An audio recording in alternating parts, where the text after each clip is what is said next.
अस्सलाम वालेकुम। Welcome to my YouTube channel. Current affair के हवाले से आज हम यूएस चाइना राइवलरी के टॉपिक को डिस्कस करेंगे। तो बढ़ते हैं हमारे आज के टॉपिक के आउटलाइन की जानिब। आउटलाइन में हम स्टार्ट लेंगे इंट्रोडक्शन से। इंट्रोडक्शन के बाद हम डिस्कस करेंगे कि बेल्ट एंड रोड इनिशिएटिव जो चाइना ने स्टार्ट किया ये है क्या। फिर इसके बाद चाइना के इस इनिशिएटिव को काउंटर करने के लिए अमेरिका और इसके अलाइज जिसमें G7 कंट्रीज़ है उन्होंने build back better world B3W का एक इनिशिएटिव लेने की कोशिश की। इस पर एक नज़र डालेंगे। फिर BRI का एक इम्पोर्टेंट प्रोजेक्ट है CPEC, इस पर नज़र डालेंगे।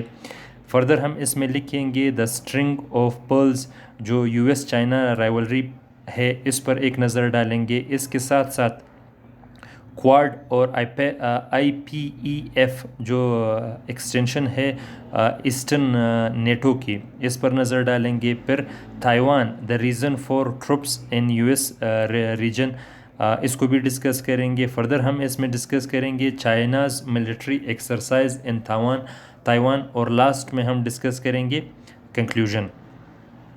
तो आते हैं हमारे इंट्रोडक्शन की जानिब। इंट्रोडक्शन में हम लिखेंगे कि अफ़गानिस्तान, इराक और सीरिया से निकलने के बाद US का अब फोकस एशिया पैसिफिक पर है। इसकी बुनियादी वजह चाइना के जो 3 प्रोजेक्ट्स हैं जो पूरी दुनिया को घेरे हुए है। चाइना चाह रहा है कि साउथ चाइना सी का अल्टरनेटिव ढूंढ सके। पहले चाइना की अक्सर शिपमेंट्स इसी साउथ चाइना के रूट से गुज़रती थी। इसी वजह से चाइना अल्टरनेटिव रूट को इस्तेमाल करना चाहता है। बेल्ट एंड रोड इनिशिएटिव पर अगर हम नज़र डालें, चाइना के बेल्ट एंड रोड इनिशिएटिव का मकसद पुराना जो सिल्क रूट एक ज़माने में हुआ करता था उसको नए इंफ्रास्ट्रक्चर के ज़रिए यूरोप तक रसाई हासिल करना चाहता है। इस इनिशिएटिव ने यूरोप और US को काफ़ी परेशान किया है। इसकी वजह से चाइना को पूरी दुनिया में डोमिनेंट स्टेटस मिलेगा। बेल्ट एंड रोड इनिशिएटिव को काउंटर करने के लिए अमेरिका ने G7 कंट्रीज़ के साथ मिलकर के बिल्ड बैक बेटर वर्ल्ड के एक प्रोजेक्ट को स्टार्ट करने की कोशिश की। चाइना BRI में तकरीबन $1 ट्रिलियन इन्वेस्ट करेगा, जबकि इसको काउंटर करने के लिए US तकरीबन चाहता है कि $40 ट्रिलियन इस प्रोजेक्ट में इन्वेस्ट करे। इस प्रोजेक्ट का तकरीबन जो स्कोप है वो ग्लोबल स्कोप है। ये लैटिन अमेरिका से कैरिबियन तक, कैरिबियन से अफ्रीका तक और इंडो पैसिफिक तकरीबन दुनिया के हर रीजन तक ये प्रोजेक्ट US डेवलप करना चाह रहा था। फर्दर हम इसमें लिखेंगे CPEC BRI प्रोजेक्ट का एक बहुत ही इम्पोर्टेंट प्रोजेक्ट है। लास्ट टाइम जो चाइना जिस रूट को साउथ चाइना सी के थ्रू यूज़ कर रहा था वो तकरीबन चाइना को 13,000 किलोमीटर पड़ रहा था और वो भी विया शिप। अगर चाइना इस CPEC के रूट को डेवलप करने में कामयाब होता है तो ये रूट तकरीबन 3,000 खंजरब तक और 6,500 शंघाई तक, तो तकरीबन टोटल 9,500 किलोमीटर ये रूट पड़ता है। इससे चाइना को तकरीबन 3,500 किलोमीटर ये रूट शॉर्ट पड़ेगा। द स्ट्रिंग ऑफ पर्ल्स में कि अगर हम बात करें US चाइना राइवलरी में, तो 2 थ्योरीज पुराने ज़माने में डिस्कस होते थे। एक थ्योरी होती थी हार्टलैंड थ्योरी और सेकंड थ्योरी होती थी रिमलैंड थ्योरी। हार्टलैंड थ्योरी के मुताबिक जो कंट्री सेंट्रल एशिया को कंट्रोल करेगी वो पूरी दुनिया को रूल करेगी, जबकि सेकंड थ्योरी रिमलैंड थ्योरी में जो कंट्री इंडियन ओशियन और पैसिफिक ओशियन को रूल करेगी या ऑक्युपाई करेगी ये पूरी दुनिया को रूल कर सकती है। तो चाइना इन दोनों पॉलिसीज़ पर अमल दरामद की कोशिश कर रहा है BRI के थ्रू।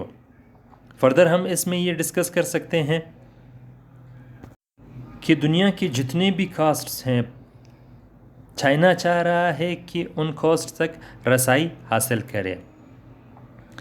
इस पर चाइना के BRI पर US का जो रिएक्शन है, इस पर एक नज़र डालेंगे। चाइना की BRI को काउंटर करने के लिए अमेरिका G7 कंट्रीज़ के साथ उसने एक इनिशिएटिव लेना चाहा B3W के ज़रिए, जिस पर के लिए तकरीबन $40 ट्रिलियन की ज़रूरत थी। इतने $ट्रिलियन G7 कंट्रीज़ मैनेज नहीं कर पाया। इस वजह से अमेरिका और G7 ने एक और स्ट्रेटजी पर काम करना शुरू किया, जिसे नाम दिया गया partnership for global infrastructure and investment, PGII। ये भी अभी तक मटीरियलाइज नहीं हो सका। इसके साथ साथ क्वाड और IPEX जो एक्सटेंशन ऑफ ईस्टर्न नेटो है, इस पर भी हम एक नज़र डालेंगे। चाइना को काउंटर करने के लिए US और इसके जो अलाइज हैं G7 में, ये पहले दिन से कोशिश कर रहे हैं कि किसी किस्म की स्ट्रेटजी वो भी BRI या इवन BRI से अच्छी डेवलप कर सके ताकि चाइना को काउंटर कर सके। इसमें से एक जो करंटली जो एग्जिस्टिंग है वो है IPEF। इसका मतलब है Indo Pacific economic framework for prosperity, और इसके साथ क्वाड्रिलेटरल सिक्योरिटी डायलॉग। ठीक है, ये तमाम इस वक्त ये है भी एक्टिव, और चाइना को काउंटर करने के लिए US, ऑस्ट्रेलिया और इंडिया को यूज़ कर रहा है। इसके साथ साथ ताइवान पर, इस चाइना US राइवलरी में ताइवान पर नज़र डालना बहुत ही ज़्यादा इम्पोर्टेंट है। पहले दिन से अमेरिका चाइना ताइवान प्रॉब्लम में मैंडलिंग कर रहा है और ताइवान को मिलिट्रली और डिप्लोमेटिकली सपोर्ट कर रहा है। रिसेंट ईयर्स में जो अमेरिका ने नैन्सी पेलोसी को ताइवान के विज़िट के लिए भेजा, इस चीज़ पर चाइना काफ़ी नाराज़ हुआ और चाइना और US प्रेसिडेंट के दरमियान तकरीबन 2 घंटे 17 मिनट इस पर टेलीफोनिकली बात हुई। इस पर चाइनीज़ प्रेसिडेंट ने अमेरिका को धमकी भी दी, और धमकी के अल्फाज कुछ इस तरीके से थे। चाइनीज़ प्रेसिडेंट ने US प्रेसिडेंट को कहा, the US is playing with fire and the one who plays with fire become ash. तो इस तरह की बातें इनके दरमियान हुई। ये एक काफ़ी लॉन्ग स्टैंडिंग प्रॉब्लम है। इसके साथ साथ चाइना ने जो मिलिट्री एक्सरसाइज ताइवान में की, ये तकरीबन 20 किलोमीटर दूर है ताइवान से। इस रीजन में तकरीबन 6 जोन्स चाइना ने बनाए और यहाँ पे अपना मिलिट्री एक्सरसाइज शुरू किया।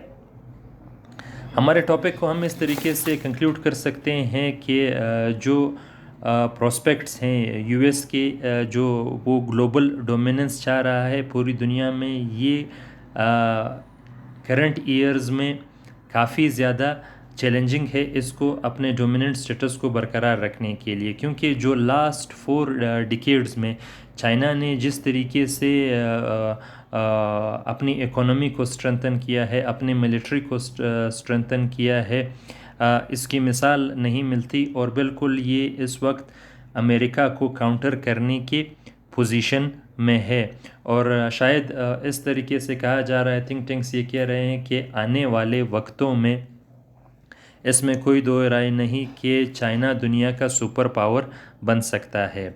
तो थैंक यू दोस्तों, ये था हमारा आज का टॉपिक। इस तरह के रिलेवेंट इंपॉर्टेंट टॉपिक वक्तन फ़वक्तन आपके साथ शेयर होते रहेंगे। अगर आपको आज का टॉपिक अच्छा लगे तो इस पर अपना कमेंट ज़रूर दीजिए और अपने दोस्तों के साथ शेयर कीजिएगा। Thank you.